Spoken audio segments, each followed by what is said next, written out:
Russia Ukraine की war तो रुकवा नहीं सके। भारत पाकिस्तान के बाद कंबोडिया थाईलैंड की जंग रुकवाने पहुंचे ट्रंप।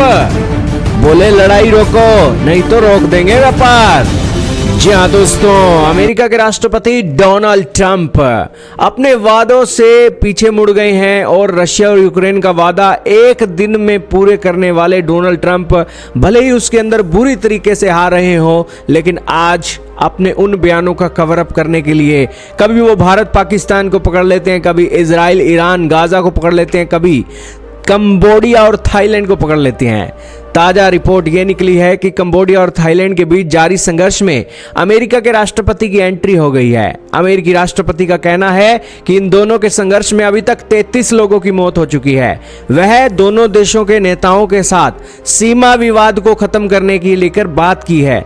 उनके साथ उन्होंने ट्रंप ने दोनों देशों को चेतावनी देते हुए कहा कि जब तक शांति नहीं हो जाती तब तक इन दोनों देशों के साथ व्यापार करना गलत है। स्कॉटलैंड की यात्रा पर गए ट्रंप ने सोशल मीडिया हैंडल पर इस बात की जानकारी दी। उन्होंने लिखा कि थाईलैंड के साथ युद्ध रोकने के संबंध में कंबोडिया के प्रधानमंत्री से अभी बात हुई है। इस पोस्ट के तुरंत बाद ही उन्होंने एक और पोस्ट करते हुए लिखा, मैंने अभी थाईलैंड के कार्यवाहक प्रधानमंत्री से बात की है और यह अच्छी रही।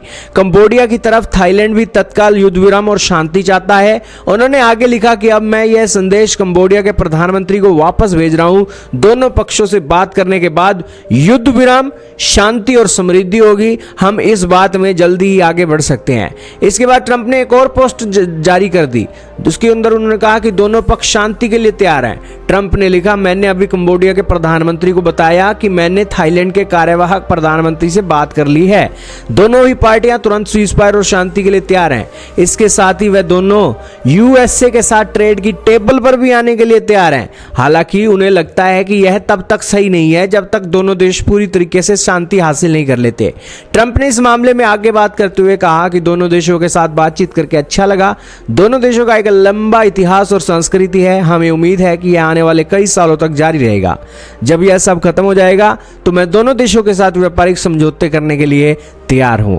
तो खैर दोस्तों, डोनाल्ड ट्रंप ने तो एक पट्टी पड़ी हुई है और जिस भी देश के अंदर वो रोकते हैं उस देश के साथ फ्री ट्रेड डील की बातें भी करते हैं और दोस्तों उन्हें ट्रेड के मामले में लुभावने ऑफर भी देते हैं और एक बड़े पंचायत होती है तो दोस्तों बड़े पंच के तौर पर वो यहाँ पर अपना रोल प्ले करते हुए दिखाई दे रहे हैं। लेकिन रशिया यूक्रेन और इजराइल के बाद गाजा के अंदर जो लोग मर रहे हैं उनके ऊपर उनकी चुप्पी है और उसके ऊपर वो कुछ भी नहीं बोल रहे। खैर दोस्तों, आपका क्या मानना डोनाल्ड ट्रंप के बारे में कमेंट सेक्शन में हमें जरूर बताइएगा।